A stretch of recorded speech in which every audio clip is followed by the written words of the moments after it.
Design coordinator of the project. Can I ask you a little bit if you can tell us something about the design process of the renewed attraction? Yes, I will be glad to tell something about it. Good morning, everybody.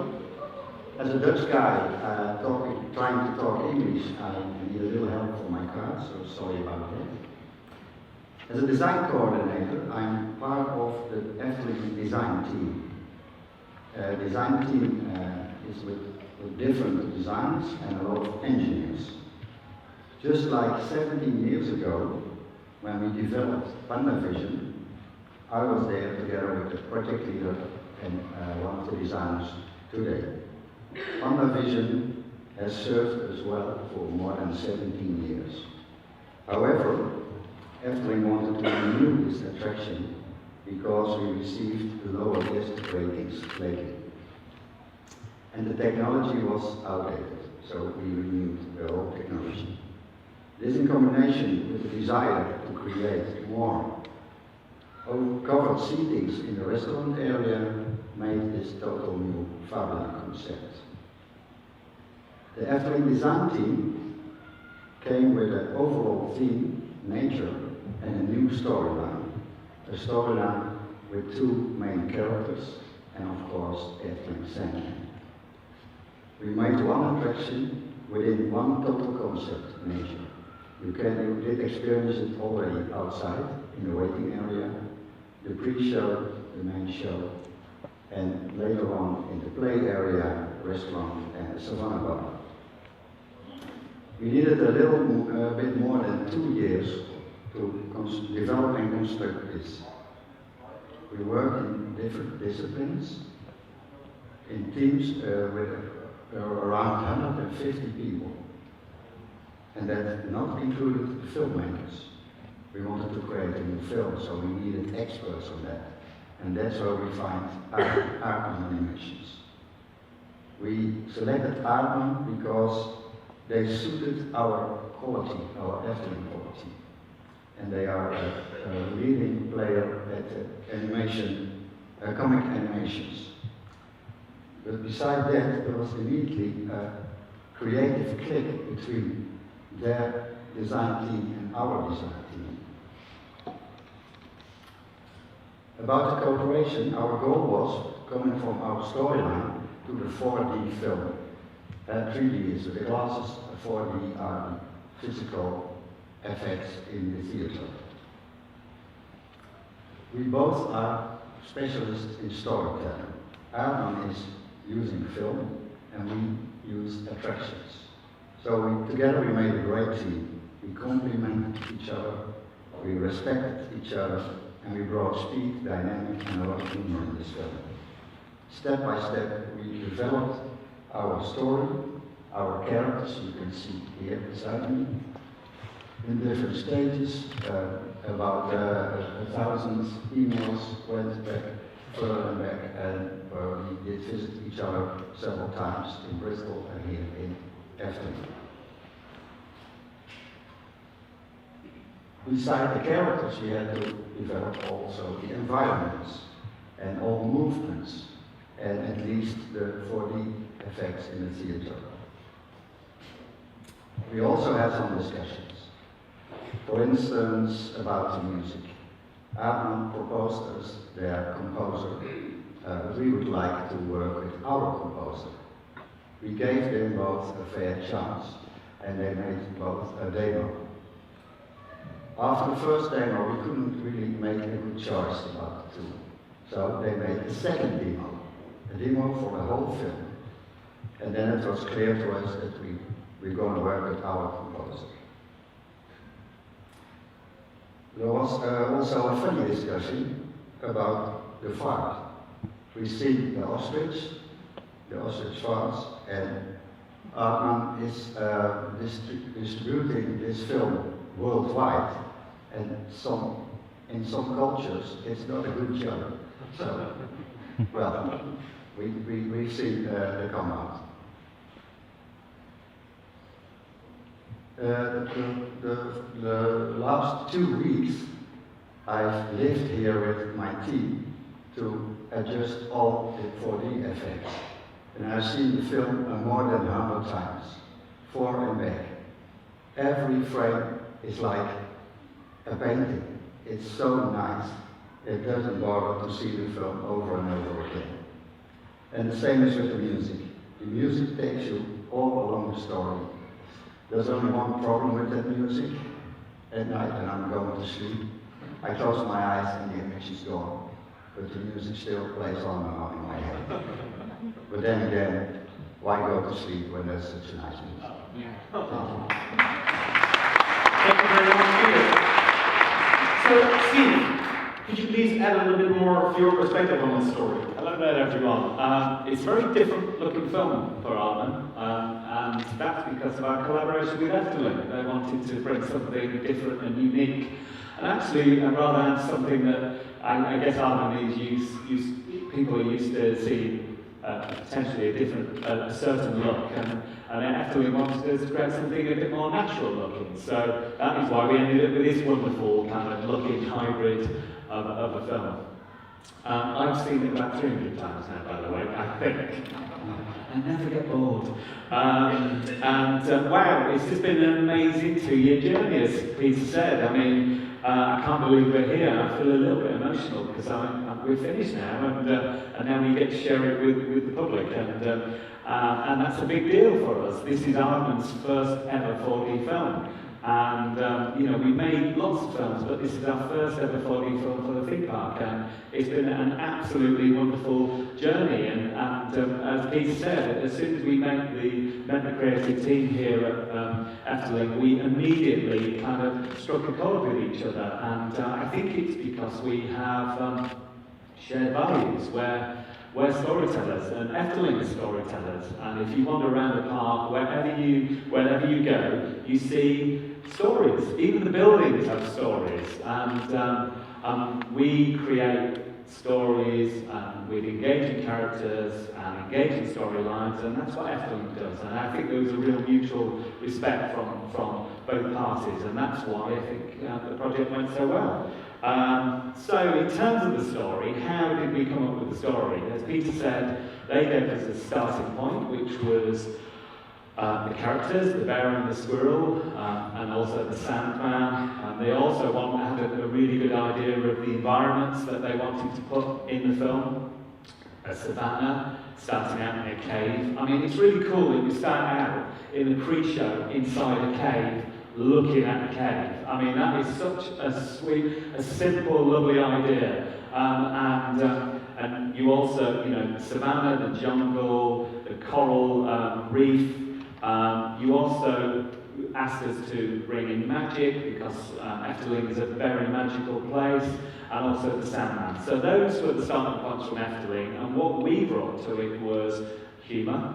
Also a sense of establishing the characters of the main characters, you know, the bear and the squirrel, establishing their journeys and how the bear changes, the motivation for how the characters react and why, and also a sense of a moral to the story, that if you're not very nice, then you have to change. And so we kind of, I think that's what we brought at Aardman. So we worked on the script together, and we managed to take all these complex elements and kind of boil it down, reduce it down to one simple tagline, which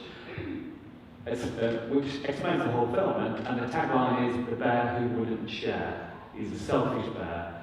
And as soon as we came up with that tagline, we knew what the film was and where we were going from there. So, and then in terms of, obviously you've seen a 3D, 4D film here, but the pre-show is in 2D. It's a very, very important part of the story. It establishes the characters right from the outset. It establishes a cave. It establishes all the animals are wary of this bed of twigs in the middle of the cave. It establishes a squirrel who turns up and doesn't understand the territorial rules of the cave and just falls asleep in the middle of the bed. It establishes a bear who's selfish and is used to getting his own way.